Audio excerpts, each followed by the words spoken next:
ஓர் இறை, ஓர் நெறி, ஒளிநெறி. சாதியும் சமயமும் மதமும் பொய்யென ஆதியில் உணர்த்திய அருட்பெருஞ்சோதி வந்தனம். ஆன்மநேய ஒருமைப்பாடு கொண்ட நம்மவர் அனைவருக்கும் இனிய காலை வணக்கம். இந்திய குடியரசில் தமிழ் வளர்ந்ததா சிதைந்ததா என்ற பட்டிமன்றத்தில் நான் ஆற்றிய உரை, அதனுடைய தலைப்பு எது தமிழ் மொழிக்கான உண்மையான வளர்ச்சி. இந்த பிரதான தலைப்பை தமிழக மாயை அப்படிங்கிற ஒரு தலைப்புல வச்சிருந்தோம். தமிழக மாயைங்கிற அந்த முதன்மை தலைப்பு கீழே 7 குறுந்தலைப்புகள் இருந்தது. முதலாவது தலைப்பு உயிர் உள்ள தமிழ்த்தாய், இரண்டாவது தலைப்பு மொழி கொள்கை, மூன்றாவது தலைப்பு கேட்டல், பேசுதல், எழுதுதல், படித்தல், நான்காவது தலைப்பு தமிழ்நாட்டின் மூட நம்பிக்கைகள், ஐந்தாவது தலைப்பு சமூக நீதி மற்றும் சுயமரியாதையின் தற்போதைய நிலை, ஏன் ஐந்தமிழ் ஆறாவது தலைப்பு, ஏழாவது தலைப்பு அடுத்த கட்ட தமிழ் வளர்ச்சி. இந்த 7 குறுந்தலைப்புகளை ஆற்றின உரையில உயிருள்ள தமிழ்த்தாய் அப்படிங்கிற அந்த ஒரு சிறு தலைப்பினுடைய உரையை மட்டும் தற்போது பகிர்ந்து கொள்றத மகிழ்ச்சி அடைகிறோம். உயிருள்ள தமிழ்த்தாய் அப்படிங்கிற அந்த தலைப்பு சார்ந்த உரையை தொடர்றதுக்கு முன்னாடி இந்த மொழி சார்ந்த இந்த இந்தியாவினுடைய மொழி சார்ந்த சில தகவல்களை பகிர்ந்து கொள்ள விரும்புகிறோம். இந்தியாவின் கலாச்சாரம், மொழி பன்முகத்தன்மை. இந்தியாவில் 121 மொழிகள் பேசப்படுகின்றன. நமது அரசியல் சாசனம் 21 மொழிகளை அலுவல் மொழிகளாக அங்கீகரித்திருக்கிறது. தமிழ், பாலி, பிராகிருதம், சமஸ்கிருதம் உள்ளிட்ட 11 மொழிகள் செம்மொழியாக உள்ளன. இப்போ உயிருள்ள தமிழ்த்தாய் என்கிற அந்த தலைப்புல நம்ம ஆற்றிய அந்த உரையினுடைய சுருக்கத்தை தொடர்வோம்.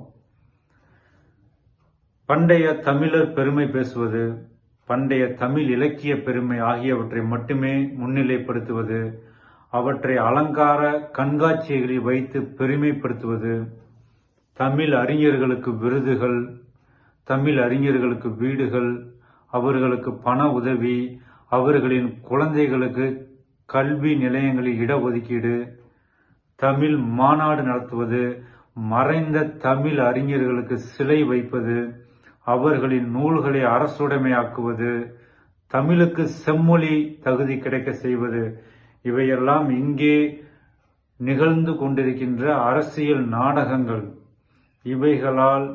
இவைகளெல்லாம் உண்மையான தமிழ் வளர்ச்சி அல்ல. இவைகளால் தமிழ் வளர்ச்சி அடையவும் இல்லை. ஏன் என்றால், உண்மையான தமிழ்த்தாய் அன்பு என்பது அந்த தாயை சிலை வடிவிலும் விருதுகள், மாநாடு வடிவங்களில் மட்டும் பார்ப்பது இல்லை. மக்களின் அறிவுக்கு அடிப்படையான கல்வியில் பாலர் பள்ளியில் இருந்து உயர்நிலை கல்வி வரை பாடங்களில் தமிழை பார்ப்பதே ஆகும். தமிழ்நாட்டினுடைய ஆட்சி மொழி தமிழ். தமிழ்நாட்டின் ஆட்சி மொழியான தமிழுக்கு பாலர் பள்ளியில் இருந்து உயர்நிலை பள்ளி வரை பாடமொழியாகவோ பயிற்று மொழியாகவோ இருக்கக்கூடிய உரிமையோ வாய்ப்போ இல்லை. இதற்கு உதாரணம் கேவி ஸ்கூல். அங்கே தமிழ் மொழி ஒரு பாடமொழியாகவே இல்லை. பயிற்று மொழி விடுகள், அது அடுத்த கட்ட பிரச்சனை.